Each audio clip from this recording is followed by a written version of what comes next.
आपल्या दूरदृष्टीनं आणि लोककल्याणाच्या तळमळीपोटी कोल्हापूर परिसरात विकासाचे मळे फुलवणाऱ्या राजर्षी शाहू यांची जयंती जिल्ह्याच्या ग्रामीण भागातही अमाप उत्साहात साजरी झाली। राजर्षींच्या प्रतिमेला अभिवादन, मिरवणूक, लेझिम, जलदिंडी, झांज पथक, विविध स्पर्धा अशा उपक्रमांनी ग्रामीण भागात वातावरण शाहूमय बनलं होतं। कोल्हापूर संस्थानाचे अधिपती राजर्षी छत्रपती शाहू महाराज यांच्या 148व्या जयंतीनिमित्त गावोगावी प्राथमिक आणि माध्यमिक शाळेत विविध कार्यक्रम घेण्यात आले। भोगावती साखर कारखान्याच्या वतीनं राधानगरी ते भोगावती कारखान्यापर्यंत जलदिंडी आणि मोटरसायकल रॅली काढण्यात आली। राधानगरी इथल्या लक्ष्मी जलाशयातून जलकलश आणून त्याची मिरवणूक काढण्यात आली। भोगावती साखर कारखान्याचे उपाध्यक्ष उदयसिंह पाटील, कार्यकारी संचालक संजय पाटील, सुनील खराडे आणि कामगार यांनी भोगावती मार्गावर जलदिंडी काढली। गावोगावी जलदिंडीचं स्वागत करण्यात आलं। कौलव इथं ग्रामपंचायत सदस्य आणि ग्रामस्थांनी जलदिंडीचं उत्साही वातावरणात आतषबाजीत स्वागत केलं, तर घोटवडे इथं धीरज डोंगळे यांच्या नेतृत्वाखाली कलश पूजन करण्यात आलं। बर्गेवाडी, आवळी, अणाजे, भरवडे या गावात पुष्पवृष्टी करण्यात आली। भोगावती कारखाना कार्यस्थळावर राजर्षी शाहू महाराजांच्या पुतळ्याला आमदार PN पाटील, उदयसिंह पाटील यांच्या हस्ते जलाभिषेक, दुग्धाभिषेक घालण्यात आला। यावेळी शालेय विद्यार्थ्यांनी राजर्षी शाहू महाराज यांच्या जीवन कार्यावर गीत गायन केलं। कारखान्याचे उपाध्यक्ष उदयसिंह पाटील यांनी राजर्षी शाहू महाराज यांच्या कार्याची माहिती सांगितली। आमदार PN पाटील यांनी राजर्षी शाहू महाराजांच्या जीवनातील रोमहर्षक प्रसंग व्यक्त केले। यावेळी परितेच्या सरपंच अक्काताई कारंडे, कारखान्याचे संचालक सदस्य यांच्यासह भोगावती परिसरातील नागरिक, कामगार उपस्थित होते। कागल शहर आणि परिसरात बहुजन समाज उद्धारक लोकराजा छत्रपती राजर्षी शाहू महाराज यांची 148वी जयंती विविध उपक्रमांनी साजरी करण्यात आली। शाहू साखर कारखान्याच्या कार्यस्थळावर समरजित सिंह गाडगे यांच्या हस्ते राजर्षी शाहू महाराज यांच्या पुतळ्याचं पूजन करण्यात आलं। यावेळी शाहू ग्रुपचे पदाधिकारी आणि कार्यकर्ते उपस्थित होते। RPI आठवले गटाच्या वतीनं जिल्हाध्यक्ष उत्तम कांबळे, प्राध्यापक शहाजी कांबळे यांच्यासह कार्यकर्त्यांनी राजर्षी शाहूंच्या पूर्णाकृती पुतळ्याला पुष्पहार अर्पण करून अभिवादन केलं।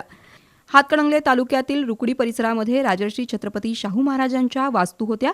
या ठिकाणी शाहू महाराजांचं वास्तव्य असायचं। रुकडी इथं स्वातंत्र्यपूर्व काळात रेल्वे स्टेशन होतं। सन 1920 साली माणगाव इथं झालेल्या ऐतिहासिक अस्पृश्यता परिषदेदरम्यान छत्रपती शाहू महाराज आणि भारतरत्न डॉ. बाबासाहेब आंबेडकर यांची रुकडी रेल्वे स्टेशनवरील तिकीट घरांमध्ये भेट झाली होती। सध्या त्या तिकीट घराची मोठ्या प्रमाणात दुरवस्था झाली आहे। या पार्श्वभूमीवर रुकडी इथल्या सामाजिक संघटनांनी छत्रपती शाहू महाराजांना अभिवादन करत पुरातन वास्तूची रेल्वे खात्यानं डागडुजी करून जतन करावं अशी मागणी केली आहे। ही पुरातन वास्तू जनतेच्या नजरेसमोर यावी यासाठी माजी उपसरपंच अमित भोसले यांनी कार्यक्रमाचं आयोजन केलं होतं। यावेळी राजर्षी शाहू ज्येष्ठ नागरिक संघ, महाराष्ट्र पत्रकार संघ, रुकडी परिसर पत्रकार संघ, रुकडी व्यापारी असोसिएशन, फोटोग्राफर संघटना, रमाई फाउंडेशन या संघटनांचे सदस्य आणि ग्रामस्थ उपस्थित होते। राधानगरी तालुक्यातील शासकीय कार्यालयात राजर्षी छत्रपती शाहू महाराजांची 148वी जयंती विविध उपक्रमांनी साजरी झाली।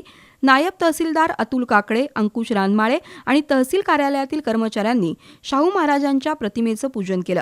यावेळी नायब तहसीलदार काकडे यांनी राजर्षी शाहूंच्या जीवन कार्याला उजाळा दिला, तर राधानगरी पंचायत समिती कार्यालयात गटविकास अधिकारी संदीप भंडारे यांच्या हस्ते राजर्षी शाहू महाराज यांच्या फोटोचं पूजन करण्यात आलं। यावेळी महसूल सहाय्यक प्रकाश वडगावकर, गजानन वडर, अनंत गोलकर, रणजित ढोकरे, रणजित पाटील, कृषी अधिकारी अरुण मगदूम यांच्यासह महसूल, पंचायत समिती विभागाचे अधिकारी आणि कर्मचारी उपस्थित होते। इचलकरंजी इथं राजर्षी शाहू जयंतीनिमित्त विविध सामाजिक संस्थांच्या वतीनं कार्यक्रमाचं आयोजन करण्यात आलं होतं। शाहू महाराजांच्या प्रतिमेला कामगार नेते दत्ता माने, ज्येष्ठ पत्रकार DS डोने यांच्या हस्ते पुष्पहार अर्पण करून अभिवादन करण्यात आलं। राजर्षी शाहू महाराजांनी आदर्श राज्यकारभार केला। त्यांच्या राज्यकारभारात 50% आरक्षणाचा क्रांतिकारी जाहीरनामा, माणगाव परिषद, जातीभेदाशी धर्मभेदाशी मुकाबला, स्त्रियांच्या संरक्षणाचे कायदे, राधानगरी धरणाची निर्मिती अशी अनेक ठळक वैशिष्ट्ये दिसून येतात। त्यांच्या विचारांवर कार्यरत राहणं हीच त्यांना खरी आदरांजली ठरेल असं सांगितलं। यावेळी रवी रजपुते, भाऊसाहेब आवळे, राजू बोंद्रे, दीपक सुर्वे, धोंडीपा कुंभार, पांडुरंग पिसे, सदा मलाबादे, प्राध्यापक अशोक कांबळे, प्राध्यापक रमेश लवटे, विकास चौगुले उपस्थित होते। दरम्यान शहर परिसरात विविध पक्ष संघटनांच्या वतीनंही शाहू जयंती विविध उपक्रमांनी साजरी करण्यात आली।